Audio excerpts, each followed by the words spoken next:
Hello, Johnny here. Welcome to the Nod or Shake podcast. I think I might be changing the name of the podcast if I can.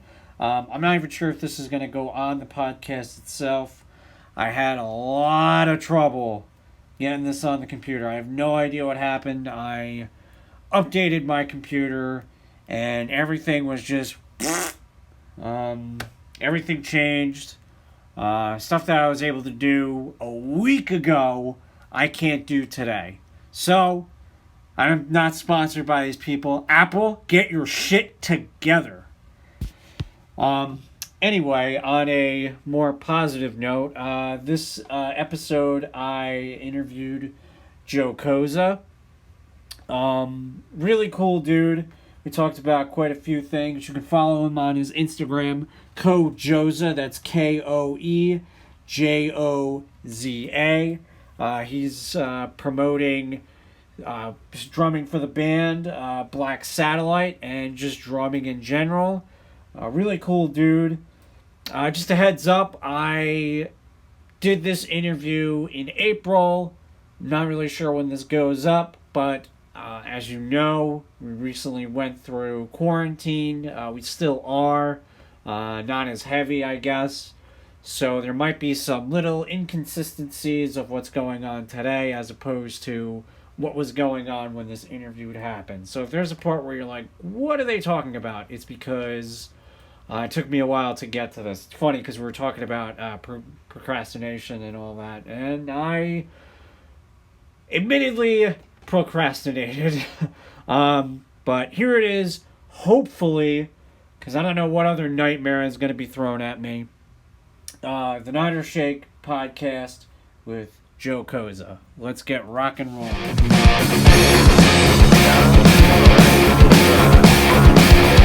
Really shitty timing with what we had coming up.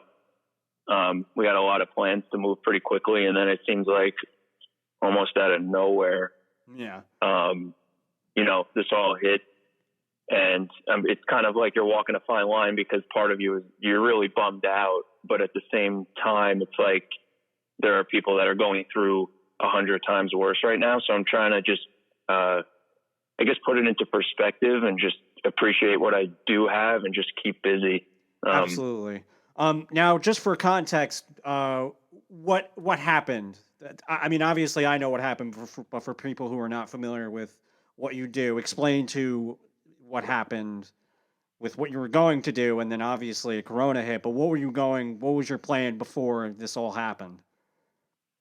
Yeah, so for people who don't know, my name is Joe Koza. I play drums in a band called Black Satellite out of New York City. We were in the process of, it wasn't officially announced, and I don't know if I can talk about who it was at this point because there's still some stuff being moved around to have that happen in the future. But we were essentially going to leave, I think, somewhere around August. I don't even know what month we're in. March 31st, I believe, to go on a tour with a band, pretty decent headlining band, and do a couple dates with them or a few dates with them, and then go right into a second tour, which I can talk about, which was with Fozzy, Chris Jericho's band, the wrestler. Do some dates with him. So all in all, it was going to be about, I think, five weeks or so away, just throughout the country. And we were just getting ready for that. We went down to Texas. We have a studio that our management has down in Texas to do some like pre-production, meet with our tour manager, dial everything in, and then more or less just head out from there and kind of start the whole process. And then just keeping in touch with the news, obviously, like everybody has been. We were watching one tour get canceled after another, and we were like, this thing's going to be, at least postponed before we even announce it. And then sure enough, it hit. So we're, as of today, mid-April, the Fozzy date, they're on the books for late August. Your guess is as good as mine as far as if that'll actually happen. Like my mindset is, I mean, obviously I'm hoping for the best, but I'm expecting the worst. Like I'm seeing people who are like posting like, "Oh, our marriage is postponed. We're gonna get married in July." I'm like, "No, you're not." Yeah, yeah, that's the thing too. It's like there's people that I don't want to say what we're doing is not important because it's very important. It's important to us. We put our whole lives on the line, quite literally, to make the stream come true. Mm-hmm. And we've been grinding it out for months, all of us.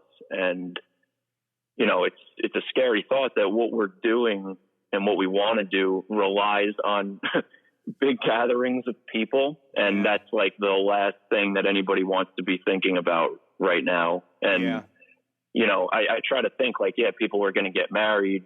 People are quite literally losing their lives right now. So I'm trying to put it into perspective, but at the same time, for what it means for us, it is a big deal. And like I said, as a fan, people want to get back to shows. As a fan myself, I want to get back to shows. And then on the performing end of it, it's like, I want to get out there and just do it. So I guess time will tell. Yeah. I mean, it's one of those things, and I guess like in a way, this is putting.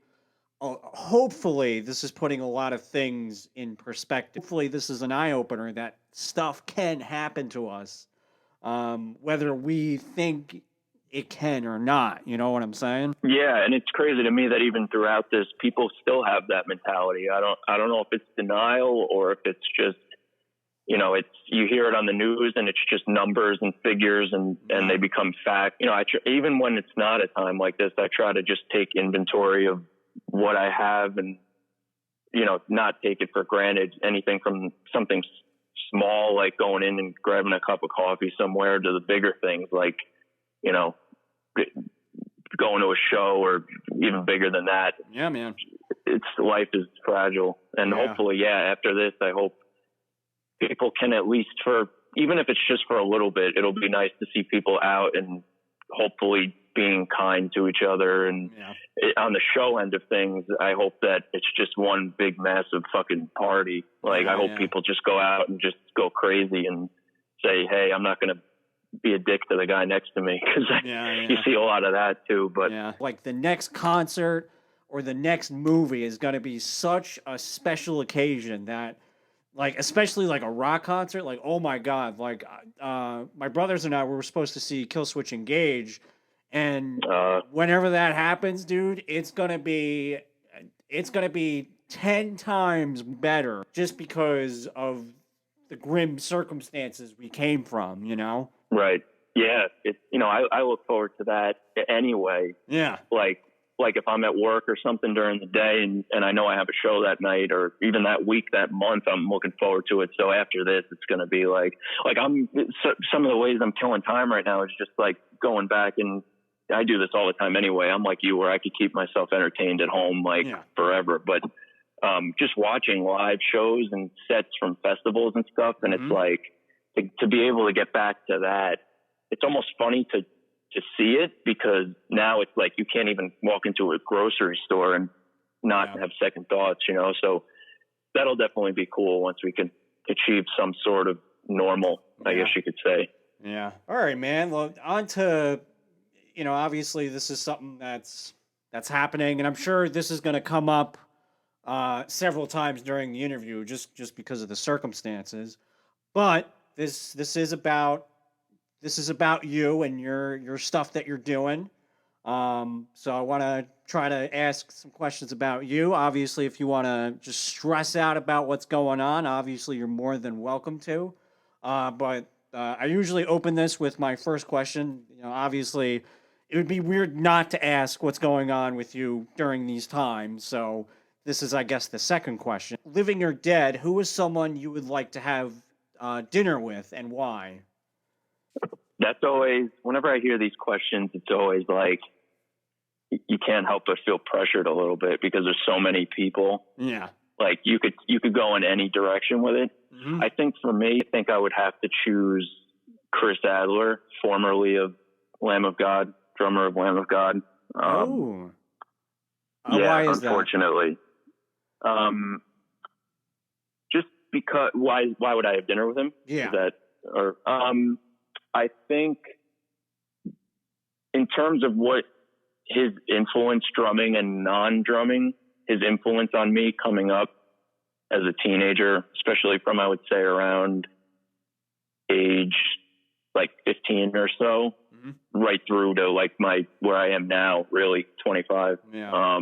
Just what his approach behind a drum kit, all of his choices with the music he played, he was doing things that a lot of other drummers at the time weren't doing, and a lot of things that I just had to learn, and I would sit with in my basement for hours, like, come home from school, do what I had to do, eat dinner, and then I'd go right down to the drum kit and just put on Lamb of God and just like dissect his playing, and to be able to sit down with him and ask him where his mind was at to come up with some of these grooves that like nobody else was doing, like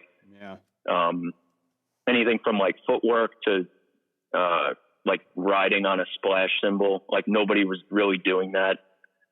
And just to get some of where he got his inspiration from, even though I've probably seen every interview the guy's ever done, but just to kind of get more of an inside look into that, that'd be pretty cool. Yeah. Now, do you know what he's currently up to? Because I know him and I think it's probably Randy Bly. They, if I'm not mistaken, they had a falling out. So do you know what is he in another band? Did he drum with Megadeth? Yeah, he did. He did the Dystopia record for Megadeth. And then he toured with them a little bit, and he was kind of doing double duty with both bands. And then I don't know, man, I'm looking into, I've been following that story and was following it very closely. And there's a lot of gray area as far as timeline, because he was in a motorcycle accident, I believe. And it was tough to see him like play as, I hate to say it, but as sloppily as he was for a while. And then people were attributing that to the accident, but there weren't many details on that. And then Art Cruz, their current drummer, did a bunch of fill-in dates for them, and there was like nothing about the status of Chris or what he was doing. And then I kind of feel like it came out that Art joined the band. Yeah. Who's a phenomenal drummer, by the way, nothing against him. It's just like, I couldn't help but be torn over Chris leaving, because he was like such a crucial part of that band. Yeah. So yeah, then he left, and then Randy came out with a statement where he was like, I have nothing to say about, Chris or whatever. And then he was like, he's not in the band anymore. Art's our new guy. So I don't know exactly what happened. I hope that they eventually come out with some more, but I know some of it had to do with like stylistic choices of the band, I think, on Chris's end. And as far as I know now, he's doing like clinics and stuff, but I don't think he's officially a part of any new projects or anything. But it's just unfortunate. Like, I'm curious to see when their new album comes out in May. Like they dropped that first single, and I put it on. I remember I was going to the gym. It was like I think it was like 5:30 in the morning, and I was like, new album is out today. I knew it, and I was on my way, and I put it on.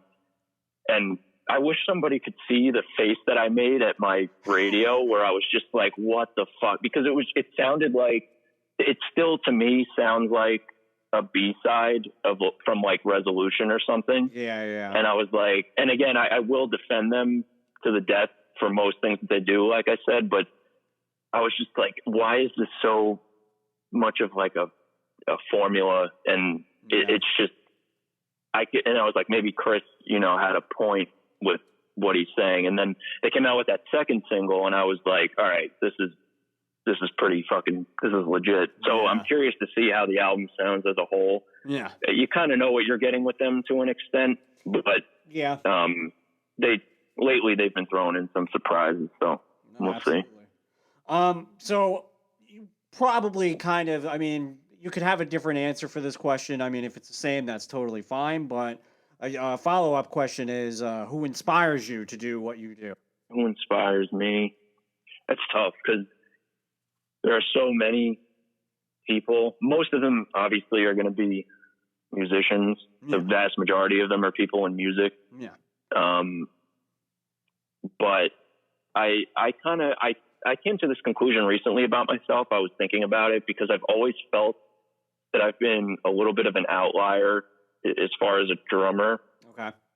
In the fact that I don't really idolize people that you would think. Like, somebody finds out that I play drums in a conversation, and that I can put money on the fact that something's going to be brought up about Neil Peart, John Bonham. Like, it's like the checklist of people that people are going to hit, and they're going to be like, oh, you must be a huge fan of Zeppelin. Rush. Those are the first two that come to mind, but countless bands like that. And nothing but respect for what those guys did. I listened to their stuff, but I've never had, like, I have favorite drummers and I could go through some of them, but I've always kind of taken inspiration from, I would say, almost equally as much from like frontmen in music. Yeah. Because of what they bring. I don't know if it's because they're up front and you tend to look at them the most or what it is, but there's something about the energy that they can bring to whatever project or band that they're with that's just super inspiring to me. And I have my drummers, like Chris Adler's obviously the guy. He was the guy for the longest time. Another guy is Craig Reynolds from, he plays with Stray from the Path, but he's done a bunch of shit. Okay. I've actually had the pleasure of meeting him because I bought his drum kit off of him. So that's shit. Like, yeah, that was a really cool experience. And then saw them after the fact, and he like remembered who I was, and we got to talk, and it's kind of like he's an acquaintance now. So that was huge for me. That's awesome. Yeah, he's been a big influence on me, playing wise and just like lifestyle wise. Definitely a really cool guy. And then I guess as far as drummers, Eric, I don't know if you know Fever 333 at all. Most people would know. Familiar. My knowledge of music is terrible. That's surprising. No, yeah, I know. A lot of people, like, especially like members, if it's not Metallica, Ghost, and maybe another band, I'm like, I have no idea who you're talking about. I mean, obviously, if it's like a really like giant, like, how can you not know who these people are kind of band, I probably don't know names of people in music. Gotcha. Yeah, there's a drummer, his name is Eric Improda. He plays, most people would probably recognize the name Fever more than his other stuff, but I first got turned on to his playing with a band called Night Verses, where he just does like you want to talk about creative, this guy is like next level when it comes to creativity. Just like, he does backflips behind the kit mid-set. Like, oh, shit. He's an insane. Yeah, you definitely check this guy out. I could send you some stuff after we get off. But oh yeah, definitely. He he's super into like artwork and stuff. He does like skating things, like skateboards, but then also does other stuff in like skate culture. Just super, super inspiring. And I actually got to meet him too at NAMM this year out in California. And I always feel funny when I meet, like they say, don't meet your heroes, and he's probably one of my biggest. So I was kind of like, do I go up to him? But I was just like, hey man, I follow you, and you're just, everything you've been able to do for me in terms of inspiration. I just really appreciate it. And he couldn't be a nicer guy. So.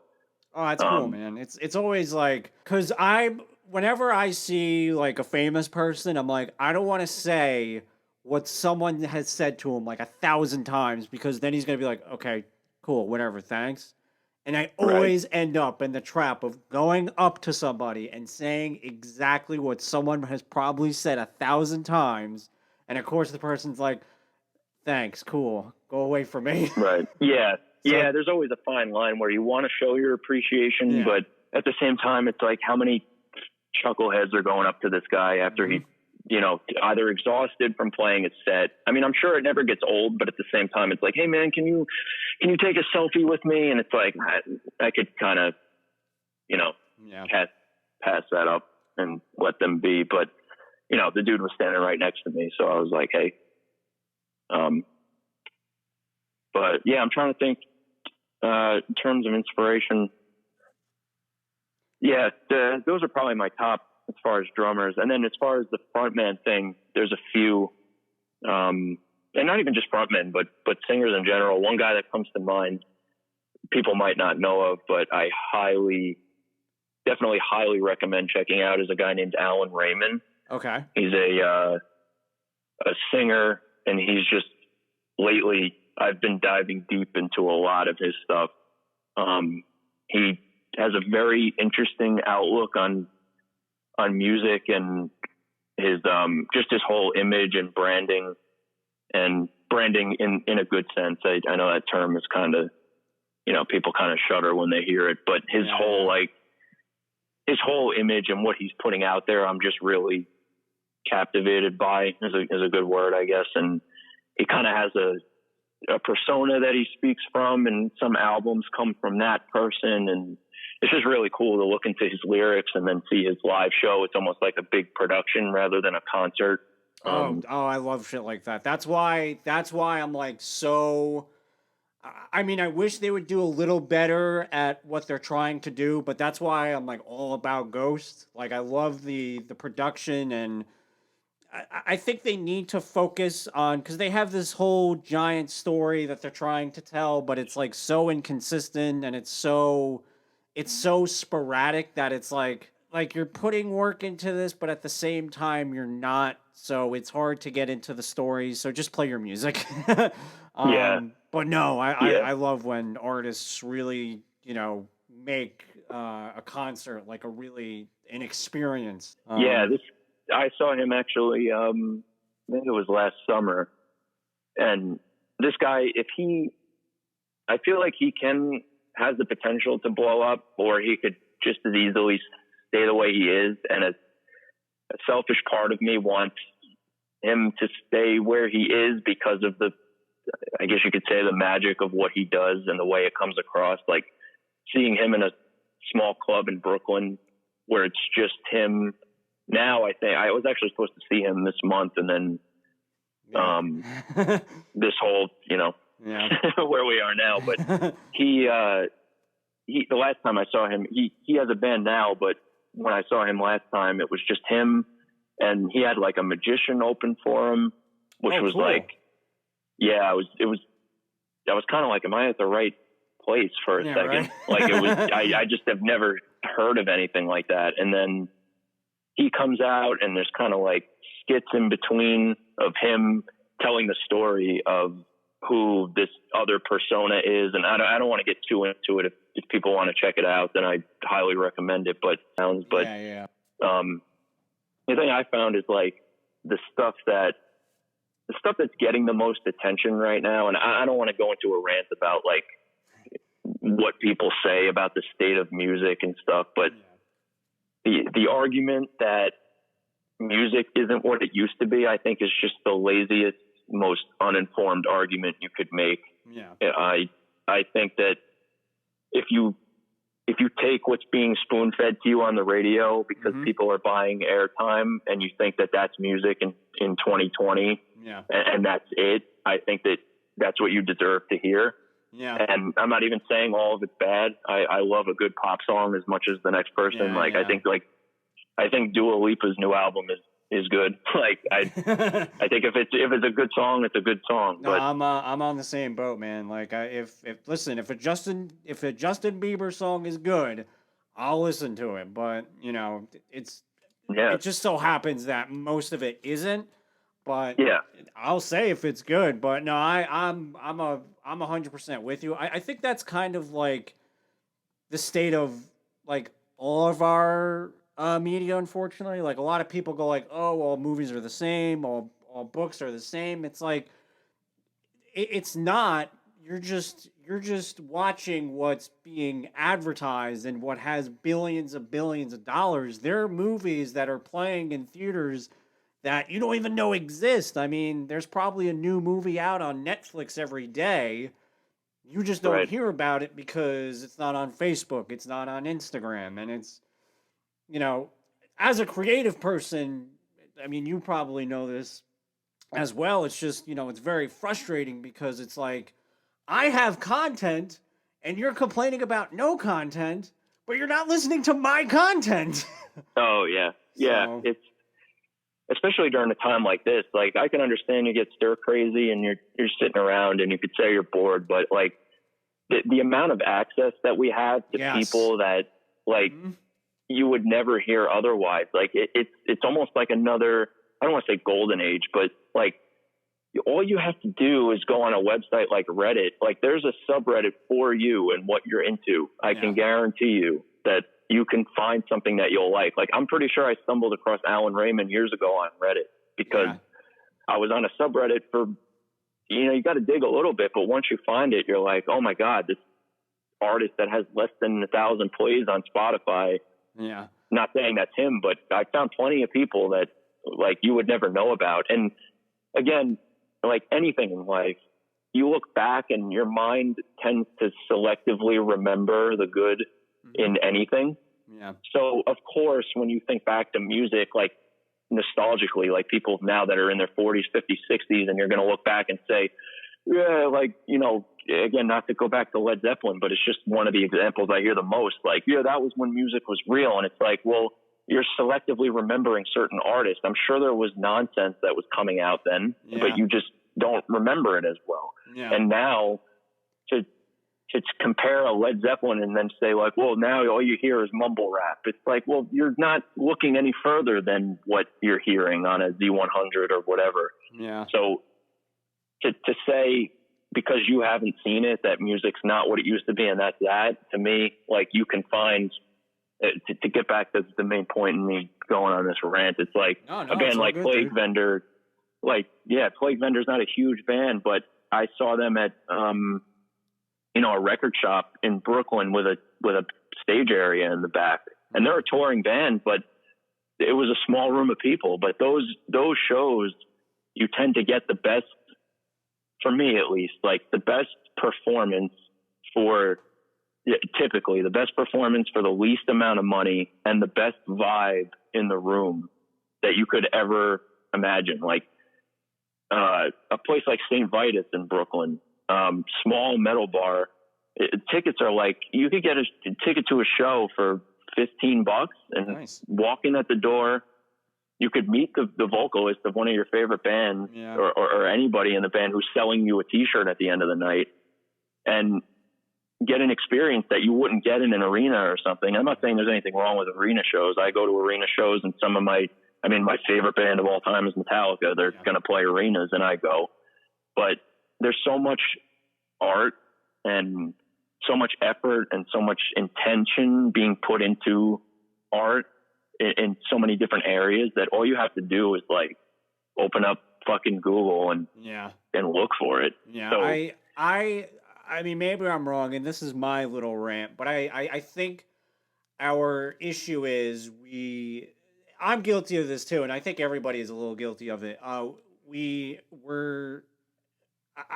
think we're so into, I think pop music is such a big thing, and underground music isn't so heard, is because I think we're afraid of seeing something unfamiliar. I love Marvel movies, and I love all the superhero movies, and they're entertaining. But at the end of the day, I think one of the big things, and they're good stories and everything, but I think the reason why people love them so much is they're very familiar. They don't, obviously the newer ones took some risks, but it's very, what you're going into. You're not going to leave the theater, scarred for life and, your day ruined. So I just think it's, people would rather, I mean, again, maybe I'm wrong, but I think people would rather listen to a song they're familiar with 100 times than go, oh, this is completely brand new. No one's barely ever touched it. I'm not ready to do this yet. I just think we just rather go with what's familiar. And that's, they say, I'm not a musician. I don't know how music is, but they say most pop songs are like the 4 same chords or something. Yeah. So I just think it's the familiarity, I butchered that word, that people are so used to. And I don't know. I'm just like, I mean, again, I'm not gonna say like I dive into all this new shit. I mean, I like to, watch as many movies as I can, but I think as a group of people, we should take risks in our content. That So makes a lot of sense. That's actually something that I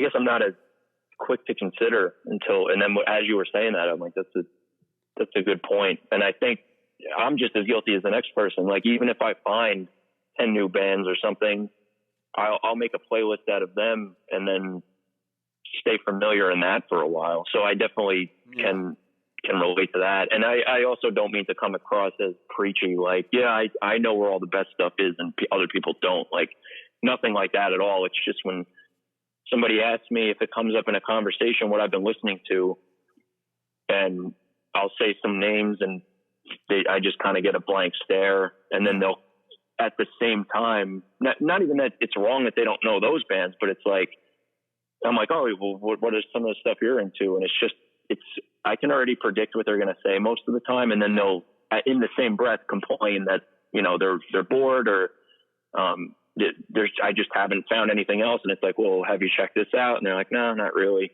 Yeah.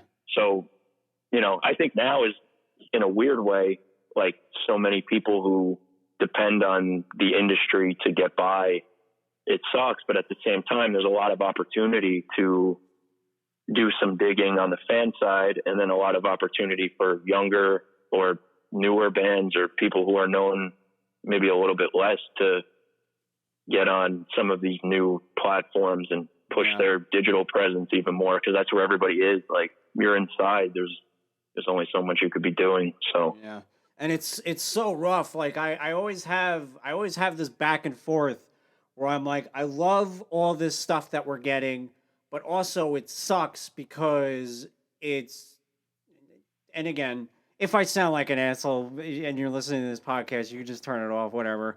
But it's one of those things that, like, is there such of a thing as too much content? Because, I mean, the way that I look at it is, I mean, I look at, like, just my Netflix queue alone, I'm good for, like, the rest of the year. And then you have Amazon Prime and Disney Plus, and it's one of those things, it's like, how am I going to be able to watch this guy's stuff when this is out and that's out and that's out? And it's, as a creative person, you kind of have to ask yourself, how do I stick out? How do I go, hey, listen to me, or hey, watch me, hey, I'm different?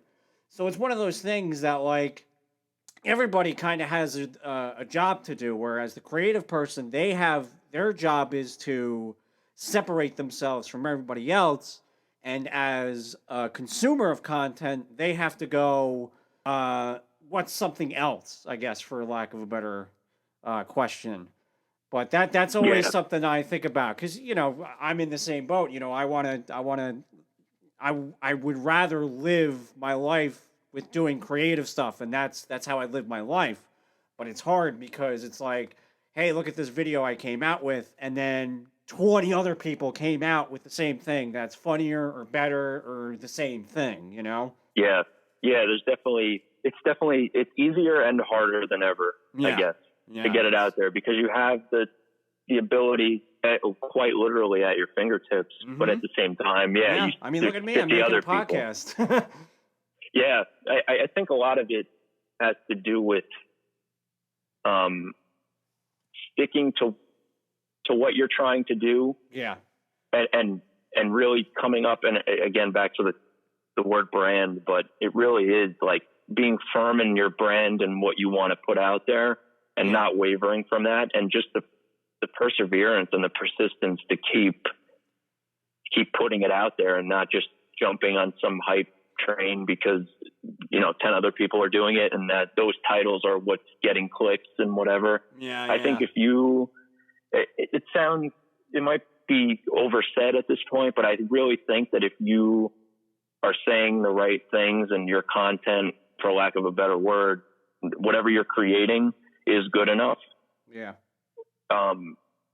you will at the very least get other people to talk about it, and it'll spread. Like, even here, for example, like depending on how many people listen to this, I said the names of people that just if one of them told one other person, like word of mouth still is very relevant. Oh, yeah, absolutely. Found countless people that, you know, not just music, but just anything. Yeah. Somebody's talking about it. And it's just that much easier to go home and find it. But yeah, I think it's, like I said, it's easier and harder than ever. So I think it's just staying true to what you bring to the table that somebody might enjoy. And then I think always staying true to your message, but also keeping in mind what the consumer would appreciate. Not just jamming something at them because you think it'll sell, but just creating for the sake of creating and then letting the rest kind of do its thing. Yeah. I think I think it's, probably every artist has said it, and, it's probably been said 1,000 times, but I do think a piece of it is you should really, when you're making your content, you should be true to yourself. Right now, it's as horrible as it is, it's easy to make some kind of video about Corona or COVID-19, but it's like, that's what everybody else is doing, and that's the easy way. But to me, if that's not your thing, like me, I feel weird making a video about something that is horrific. Like I can't make a joke out of it. That's just not, I don't feel comfortable doing. But I'm going to do with what I feel, is that I like, that I get entertained. Just kind of stick with my brand. And if people like it, that's awesome. If people don't like it, that sucks. But I guess what I'm trying to say is, as what you're saying is, just be true to yourself. Yeah, because at the end of the day, that's going to be more genuine than, trying to jump on, like you said, to get a couple clicks because Corona is trending or, obviously the big thing now is everybody reacting to everything. Yeah. And it's like, could I get some clicks by creating a video that's like drummer reacts to a drummer? And I'm going to be like, I like what he did with that roll there. Like, to me, that doesn't feel like it's going to do anything. Yeah. I'm guilty of falling into watching those videos occasionally, but it's like, for me personally, I don't think that that's something that I need to do. So, I think it's probably best to just excel and put out what you are meant to be doing, I guess. Yeah. No, man, absolutely. Now, how did you get into drumming? Was that someone gave it to you as a Christmas gift, or you saw somebody and you're like, I'm going to do that? Or how did your journey begin? It's kind of funny, actually. It's, I guess I could give the answer where it's like, I started, on the pots and pans when I was a kid, because I did that. I was probably a couple years old, and I have like very vague memories of sitting on the kitchen floor and hitting Tupperware and whatever, but I didn't start actually playing drums until I was maybe, I think I was like 14. Okay. Turning 15 maybe. Yeah. I played sports growing up a lot. As a kid, baseball, basketball, and I'm still somewhat into them, not nearly as much. I'll follow occasionally and I can get by if there's a pickup game of something, but, it really flipped for me, funny enough, when I started playing Rock Band. Oh. And and it's not the most, I guess, artistic answer. I didn't get like some, divine, like, I knew what my calling was or whatever. Yeah, it's just, I think I always was, I was from an early age, always when I would see bands, I always found myself watching the drummer, and I was always intrigued by live music, period. Yeah. But drums in particular, I would watch a lot. And then when that game came out, I just got it like everybody else did and wanted to play. And then I kind of just started going up the difficulty level. And then by the time I got to expert on most songs, how it was like easy, medium, hard, whatever, advanced, and then expert,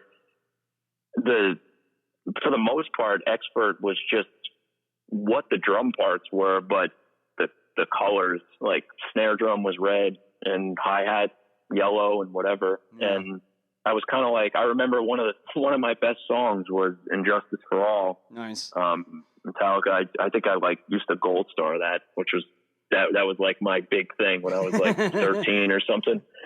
And I forget how it came up, but I was just like, why don't I just play drums? I think I was talking to my parents about it or something. Like, I could just take the colors that I'm seeing on the screen and put them on a kit.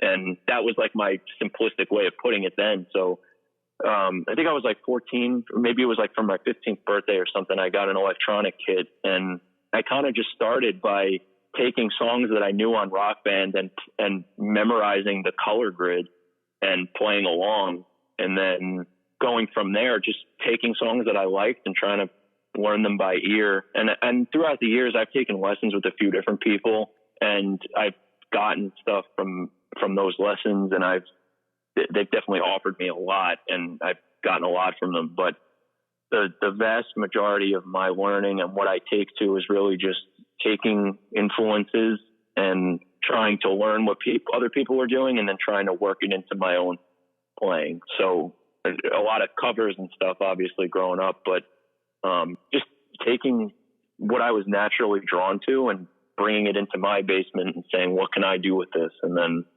kind of just went from there. Yeah. So, I give credit to you, man, because I know, there was probably a plethora of people who were like, wow, I can do it on the video game, so I can do it in real life. And then they got a guitar and they were like, oh, no, this is not how it is at all. So, I mean, it seemed like you kind of knew the method and everything attached to drumming, and you just kind of kept at it. And you're a really good drummer, so it's not like you slacked or anything. So that's actually kind of impressive. I appreciate that, man. Thank you. No Yeah, problem. it's one of those things. Like, sorry, not to cut you off. I was just thinking, it's one of those things. Like, you have to. There was probably a little bit of ignorance on my part in the beginning too, where I was like, yeah, this is how the drum part goes, and it was probably way the fuck off.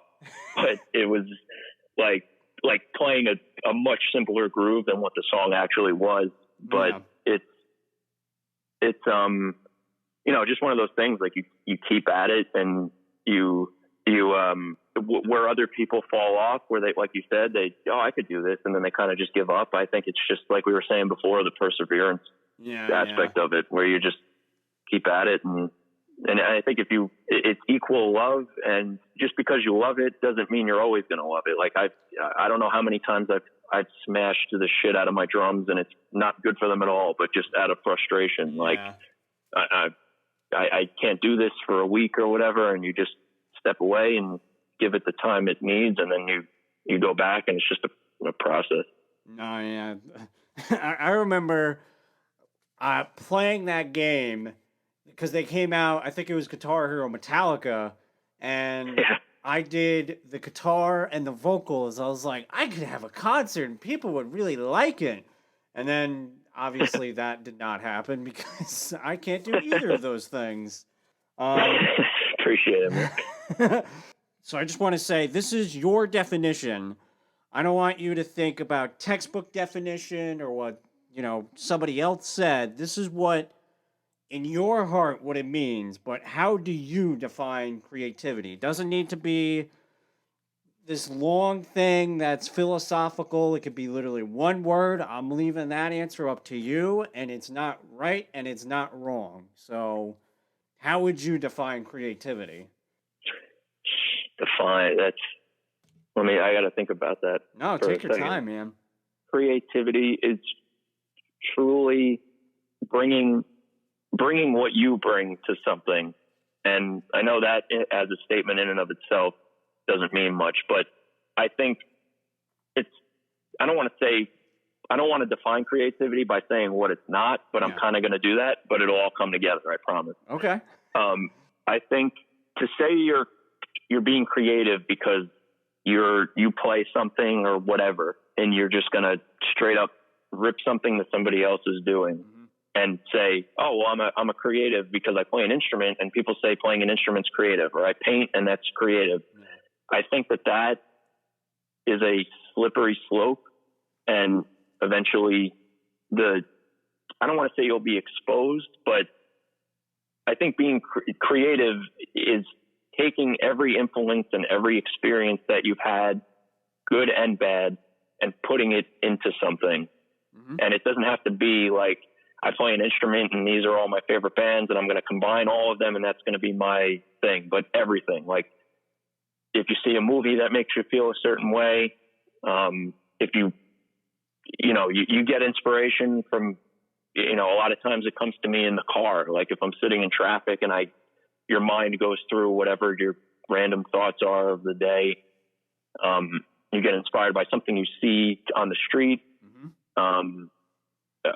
Culturally, it could come from just a certain culture, a certain anything. The word lifestyle comes to mind and that's just so broad, but I think it's just taking any experience that you have, good or bad, and then putting it into what you do. And, I think that does come across. Like sometimes I'll sit down to not even with the intention to come up with drum parts, but I'll put on a click track or anything. Usually if I'm trying to come up with grooves or to see how a new groove will come out, I'll put on a click track or a metronome and just play. Yeah. And a lot of times what I've been listening to and what my mood has been that day or whatever will come out in my playing. Like if I've had a stressful period of time that I've been dealing with, it's probably going to be more aggressive playing where I'm hitting harder and it's going to be something that's going to be probably used in a song that's more intense. Mm-hmm. And I'll kind of throw it into my pocket and have it. Sometimes it's super abstract and I guess you could say avant-garde or whatever you want to call it, where it's very loose and free form. That might be a more relaxed thing. But I think creativity could mean different things for different people. But I think, again, going back to what we were saying before, I think the fact that it's genuine and taking your influences and adding that to what you bring, but because that is part of who you are at the end of the day, but not trying to be somebody else and just being a copy because you play guitar or something, to say you're creative because of that, it's like putting a basketball in my hands and saying I'm an athlete. Like I'm really not an athlete, quote unquote. You know what I mean? So that's a very long way of defining it, but I guess that's the best way I could put it into words. So I'm going to piggyback if you don't mind, and just correct me if I'm wrong, but in a sense, being creative, doing creative things in a way is it's kind of a time where it's okay to be selfish because to get the best creative thing out of you, you have to do things that, are new for you. And I don't know, I just feel you have to think about yourself when you're doing creative things. You're taking your, maybe selfish is the wrong word, but you're taking your thoughts, you're taking your feelings to make this project. You know what I'm saying? Yeah, Am I making sense? You can fight me if I'm not making sense. No, I think it makes a lot of sense. And I think that selfish in a weird way is the appropriate word because I think that anybody, and again, I could speak in terms of music because that's what I know best when it comes to this stuff because it's where my interest is. But I think that in order to get into something like this and at least when you want to pursue it to the extent that we are, whatever you're doing, again, speaking for myself with music, I think part of you needs to be a little fucked up, and I'm just to be blunt and just put it out there. I think that to come up with something and take influence or inspiration from wherever or whatever, come up with something and then get on a stage or wherever and say and put it to people, and as you said, as a product or whatever, and say, this is kind of who I am, and this is here to entertain you. Mm-hmm. It's here to entertain you, but it's also here to kind of, I guess, satisfy the certain part of me that's selfish because I want you to see what I have to offer. It's kind of weird. I don't know. I've kind of gone into some weird places mentally trying to process why I'm so drawn to putting on a show and it could get kind of dark and kind of fucked up, at least in my opinion. But I think, selfishness and to kind of just take a step away from people and sit with your instrument, or if you're a painter or you draw or you write movie scripts or whatever it is, you need that time by yourself to really take inventory of what you have and what inspires you, and then create something new out of it. And then, quite honestly, the courage to put out what you have to offer and then have it be judged, especially nowadays, like with comment sections and stuff, like it's crazy. Like it can be daunting. And then I've heard like previous podcasts of yours, you've mentioned like what makes somebody even want to pursue this in the first place. It's like the way that certain industries aren't as lucrative as they used to be, and the risk that's involved as far as financial stability and, again, ego. Like, it's one thing to play drums in your basement for a half hour after working a 9 to 5, but making it a career, it was something that was a hobby at one point, now becomes your career. So your identity gets wrapped up in that. It's kind of a weird concept, but. Oh yeah, it could be. That was actually my next question, funny enough, but man, it's one of those things that I'm pretty sure people down the line who do this, even, people we know, they probably ask themselves, like, was this worth it? Was this what I wanted? Is there anything else that you want to kind of go on that thought of why people get in that creative field?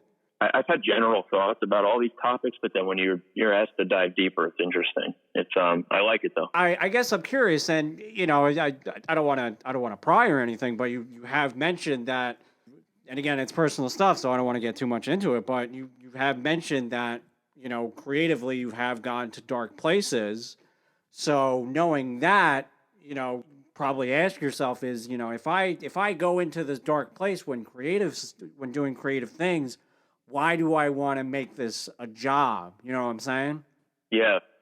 I think that for many people, I think it's simple. I think that there's no other option. Yeah. Like, I think there's nothing wrong with following a traditional path. And quite honestly, nobody knows what's going to happen. Like, there's artists that are touring the world one day and then they're working construction the next. Yeah. Like, not that there's anything right or wrong with either, but things change and life happens. But it's, I think that for a lot of people to even pursue it in the first place, if we're just talking about that, I just think that there's no other option. And when you wake up in the morning and throughout the day, the type of things that you consume as far as interests. And like, I know for me, I've always been drawn to interviews with people that I've looked up to, and, watching drum footage of drummers playing live and band sets from festivals. Like, it's just always been such a big part of me that I said, whatever that guy is doing, I need to figure out a way to make it work. And then whatever comes along with that, good and bad, because there's going to be, like anything, like life is the biggest highs and the lowest lows. And some people experience either extreme more, or both extremes more than others. But I think you just know that you want to do it and there's no other option. And then you take the good with the bad, because anything has good and bad. So I think you just kind of figure it out along the way and hope for the best. Oh yeah. So what's your favorite thing about what you're doing? You mean with the band currently? Like Black Satellite band, stuff? Drumming, anything. If you're doing art that I did not know about and you want to tell me why doing art is your favorite thing, let me know. Anything creatively, what's your favorite thing about it? For me, I guess it's kind of just the thought that I know I'm pursuing something that I want to be. And it makes me feel like I'm a very regimented person, generally speaking, where I'm very organized in what I want to do and what I want to present with whatever I'm doing. And then I get a thought about, just say pursuing the Black Satellite stuff and making that dream a reality. Mm-hmm. And knowing that I'm actively moving towards that is probably my favorite part of what I've been doing lately, the good and the bad. Like, and there's some other creative stuff I have in the works that I'll probably wait to talk about, but I will mention in the future. But I'm I think having that inspiration and knowing that you have something planned and and then other stuff that you have moving, it's probably the most satisfying or fulfilling feeling you could have. And then, like I said, the good and the bad, like before I quit my day gig, it was constant moving. Like it was, I would wake up at like, I guess 5:30 in the morning, go to the gym and then work all day and then drive from New Jersey to Brooklyn and rehearse. And then, sitting in rush hour traffic, and people avoid driving to the city at any time, period. Like once a year, they don't want to do it. I was doing it like 4 times a week. Oh, Jesus. And it was, getting there, setting up, rehearsing, tearing down, sitting in construction traffic on the way home, getting home 1 a.m. and then getting up and going to work the next day. But I never, just knowing that I was pursuing what I knew I wanted to be was enough for me. That's why I tried to never and still try to never complain about any of that, because I knew that as long as I was doing what I felt I needed to be doing, then I was good. No, so yeah, especially because... that feeling. What's that? No, I was just going to say, I guess that feeling is lately, I guess, what's been bringing me the most satisfaction, I guess. And then moving forward, I'm sure that's going to change. And once we actually get to do this thing, once all of this settles down, I might have a different answer, but yeah. Yeah, because there are people who, for some reason, literally can't do what you're doing. Either they're too tied to their job or something. So it's always, again, it's one of those things that you got to be careful what you take for granted, what you complain about, because you could wake up tomorrow and you don't got that thing anymore. So no, trust me, I'd give a lot to be sitting in traffic on the FDR right now going to rehearsal. Yeah, that's gonna suck, getting back into traffic. But again, we're at such a weird time now that I'm pretty sure people just miss like the craziest things. Like I woke up today, I was like, wow, I miss getting up like early for no reason. Dude, my schedule, like I just said, I used to get up at like 5:30 in the morning. I'm going to bed now at like it's a Tuesday night and I'm going to bed at like 3:30. I'm like, I got to get it together. Yeah. And I'm waking up at like noon. It's just such a weird like time. I'm just on a totally different schedule, and I'm trying to keep up with just trying to stay somewhat regimented throughout the day, but it's almost like I don't want to say what's the point, but you do what you got to do. And then after that, it's like, I have tomorrow. You know what I mean? Yeah, yeah. I mean, I'm just kind of like I'm kind of on the same boat where I enjoy my weekends and all that. So obviously, this whole 2 months has been a weekend essentially.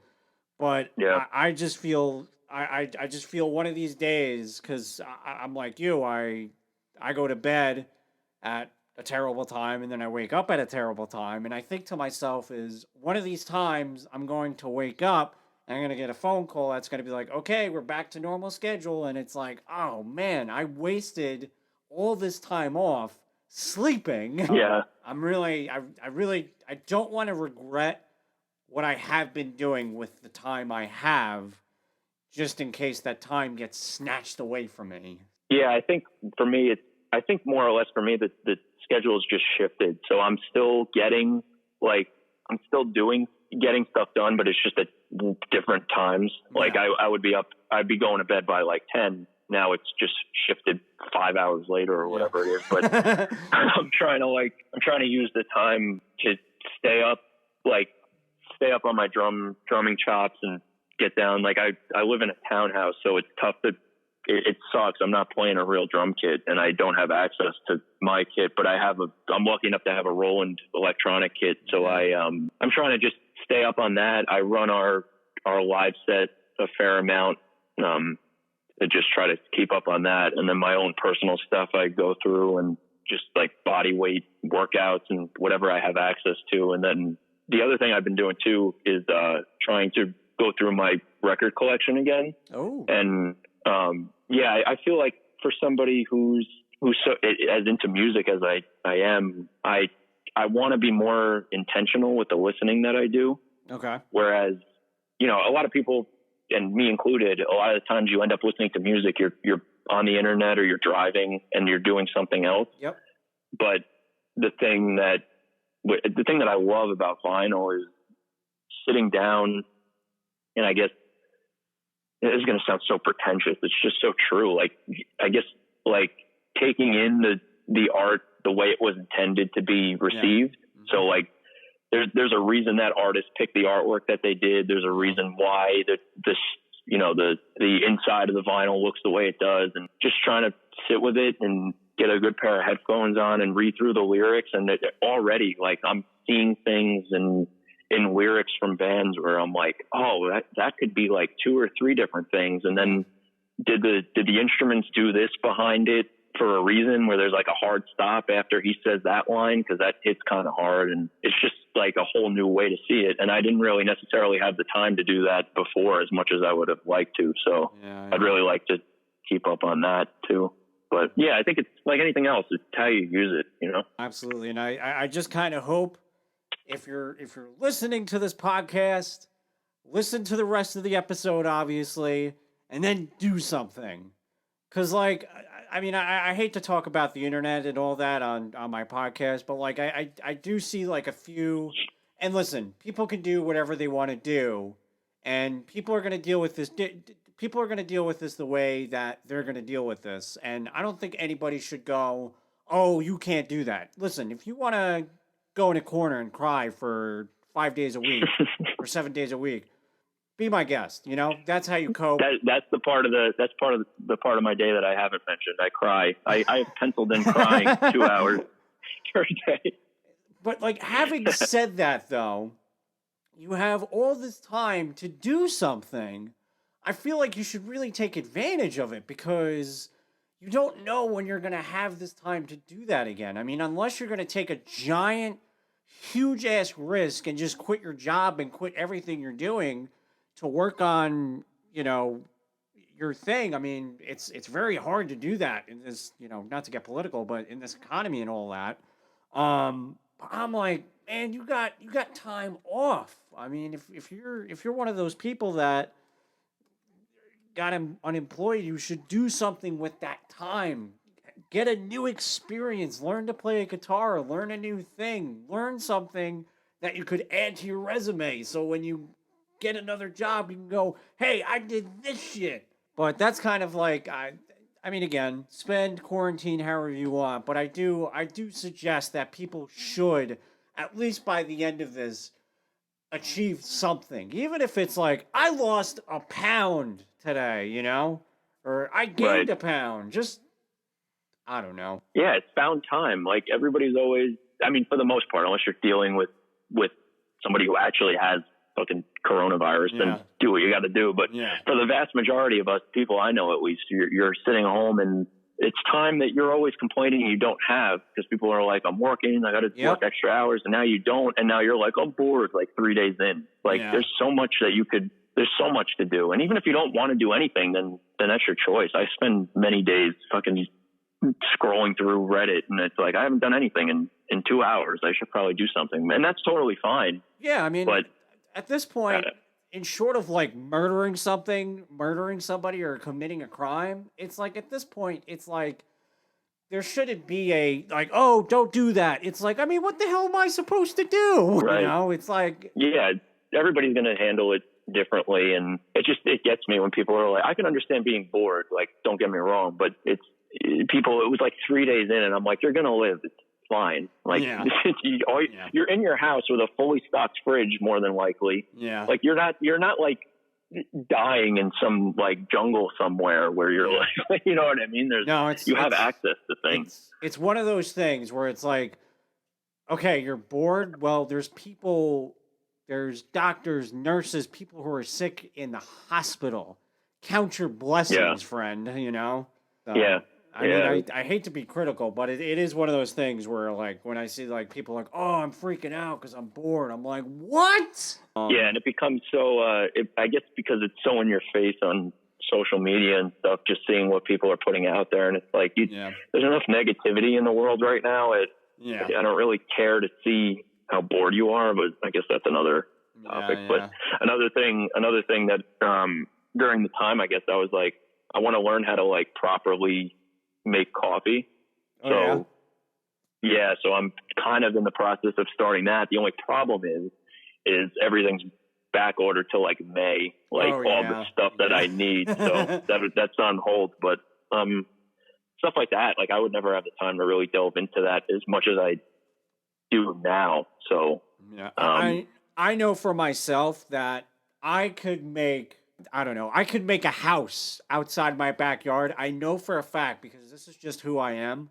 I know for a fact that I could achieve whatever grand goal I have. When this is over with, I'm still gonna go like, man, I didn't do this though, and I'm gonna be so upset with me because I'm very hard on myself with basically anything. yeah.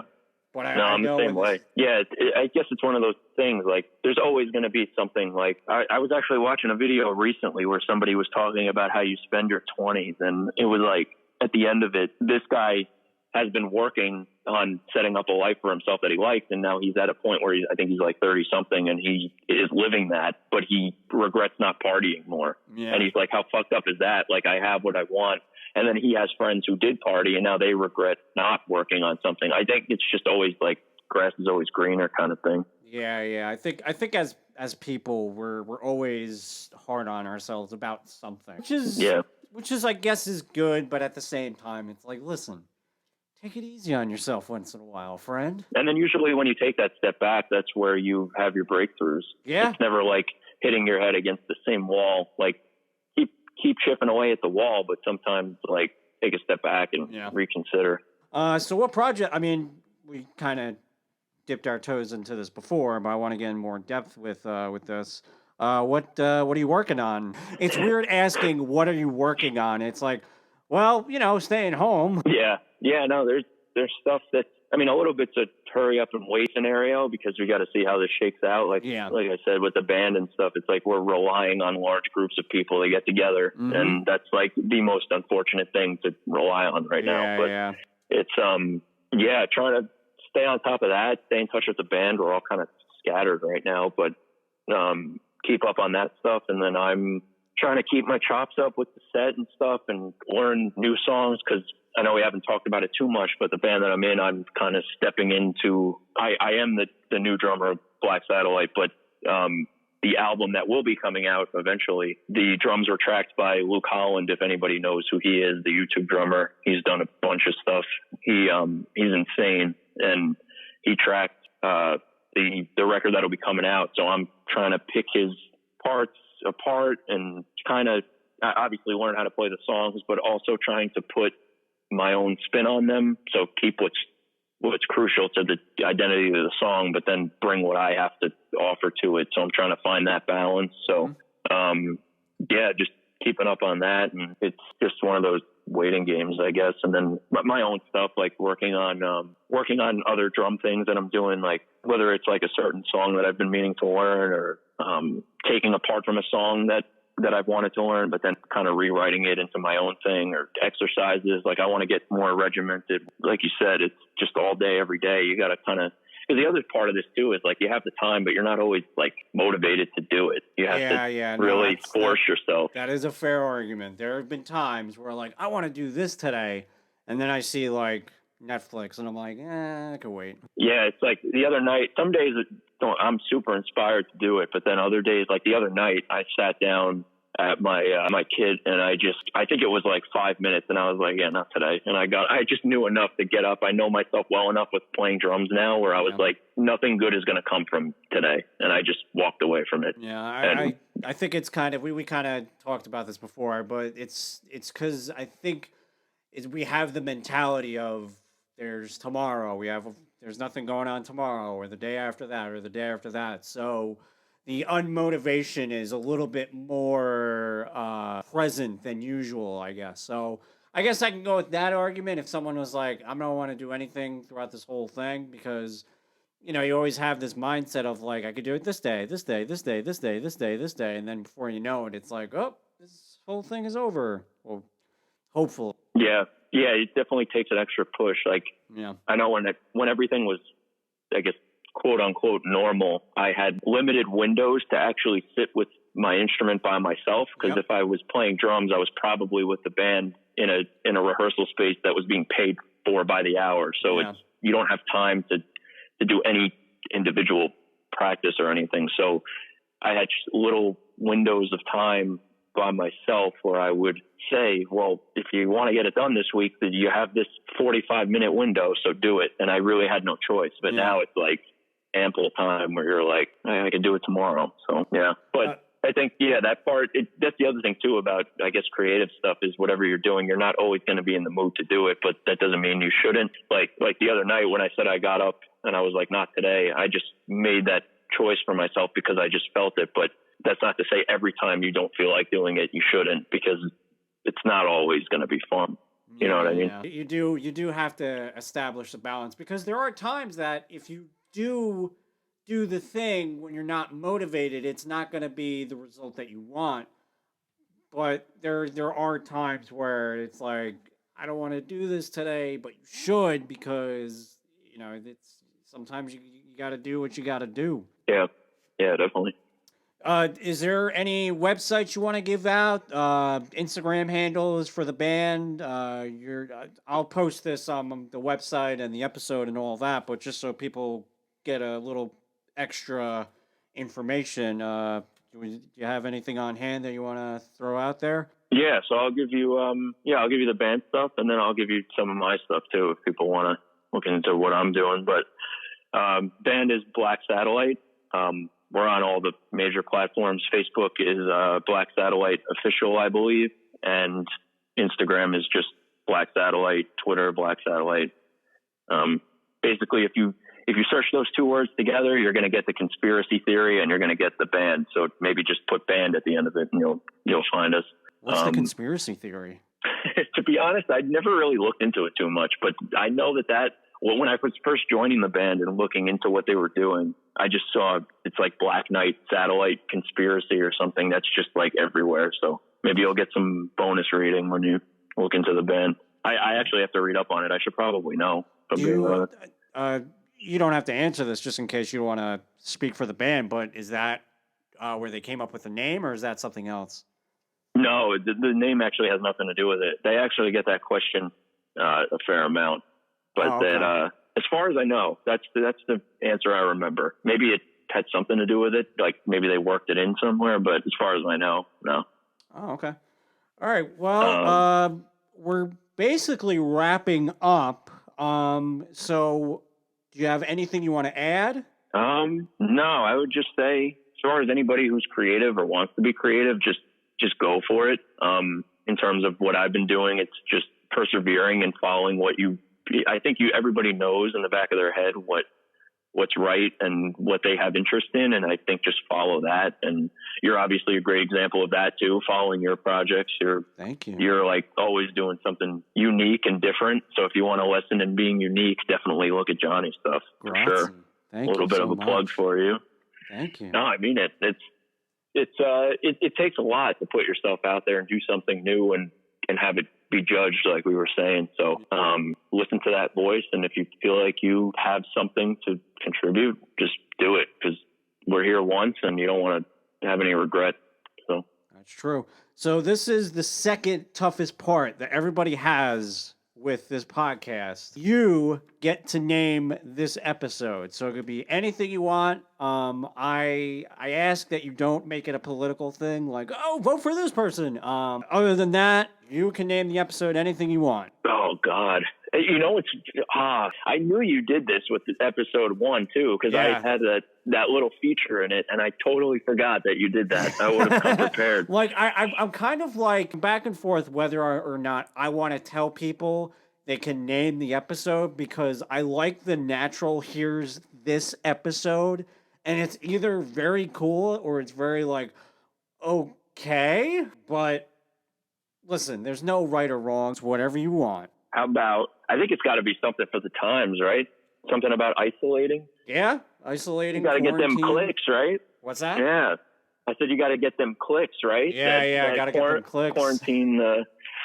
How about, all right, this is just what came to mind, and I'm not going to overthink it. How about Joza is Isolation Man? There we go. That's it. That's the name of the episode. Joe Koza is Isolation Man. Bro, Good can you shit. imagine if that's like your drummer name? Like when you go up, people go like, "It's the Isolation Man." then we know this hit people, I guess. Yeah. It's funny the whole Joza thing when the Nash boys first said that, like that. I think Brian said it accidentally, and it's like my username everywhere now. And people like call me Joza for real. It's kind of funny. I think sometimes the best things happen by accident. Yeah, that's a good point. But Joe, I wanna thank you for coming to the podcast. Well, coming in the spiritual sense. I felt your presence, and I hope you're doing well. And I hope you continue to do well. I hope you don't do anything crazy. And listen, man, if you need anything, like if you're getting stir crazy or whatever, I'm always up to have a conversation, for texting, for calling, whatever. And yeah, we'll Cool. No, I appreciate you having me. I know this has been in the making for a little bit now, so I appreciate the conversation, and yeah, same goes for you. Feel free to the next reach time out. Though, I do have one request. The next time we do an interview, you're here, so I can see that. I'm down. That gorgeous face of yours. We should, I'll definitely come by. We should do an episode that's just solely debating, or not even debating, discussing everything about Metallica ever, because they're the best band under the sun, and we should fight for Saint Anger. Bro, let me tell you. Nobody's business. Bro, let me tell you, that episode would be 15 hours. Like, I would upload that onto whatever, and it would just go like, "This is too long," and I'll be like, it wouldn't even say like "can't take file" or whatever fancy it usually says. It'll literally just go like, "No." Like, right. It would. This is longer than any podcast should be. Actually, one more thing. You'll appreciate this. The other night I ordered a Saint Anger t-shirt because I had to, because it's, first of all, hysterical, but second of all, it's not hysterical because that album is legitimately good, and I don't care what anybody says. Listen, man, I will, like, I understand, like, when I hear people criticize it, I'm like, listen, I understand your criticism, I understand your opinion, but you're wrong. Yes. No, I get it. I totally get it. That's kind of how I love it. I mean, I think, I don't know. At this point, everybody kind of probably turned off the podcast. They heard, "Oh, we love Saint Anger," and they're like, "Okay, that's they're done. They're done." But I loved it, man. I mean, I do. I didn't hear it when it first came out, and maybe that's because at this point Metallica could fart into a drum set. I would love it, but getting older, I do realize that the drums do sound very different. But yeah, the snare drum was definitely a questionable decision, and there's, in terms of songwriting, there's some fat that could be trimmed for sure. But I mean, come on, you're going to tell me that Sweet Amber doesn't punch you in the face and go away? Like the album was made for that point in their timeline. It's angry. If you're angry and you want to listen to something angry, that's the album. Exactly. And you know what? It kind of, I mean, I think even the members of Metallica now even kind of crap on it a little bit, but yeah, there are parts that deserve to be crapped on. Don't get me wrong. Yeah. Like there's parts that, there are songs that are like 8 minutes that could probably be 4 minutes, but it's part of their history, and they're our band, And it's, at the time, it's what they wanted to do. And I do think, again, this kind of goes into the selfish part of creativity, is when you're being creative, you got to do what you want to do, because you're doing this for yourself. Because as soon as you do your creative thing for someone else, it's not yours anymore. Yeah. Yeah. They're the classic example of that. They were always like a big middle finger to what they were, quote unquote, supposed to be doing. So it's like, you can't really argue with that, Yep. At least in my opinion. But yeah, that'll be episode 2. I'm holding you to that one. All right, man. I can't wait. So this is my my sign off thing. I say thanks for cringing, because that's something that I didn't plan on having a sign off, but Joe insisted that I did. So here I am. Joe Koza, the isolation man. Thanks for cringing, and have a good night, my friend. You too, sir. Thank you very much.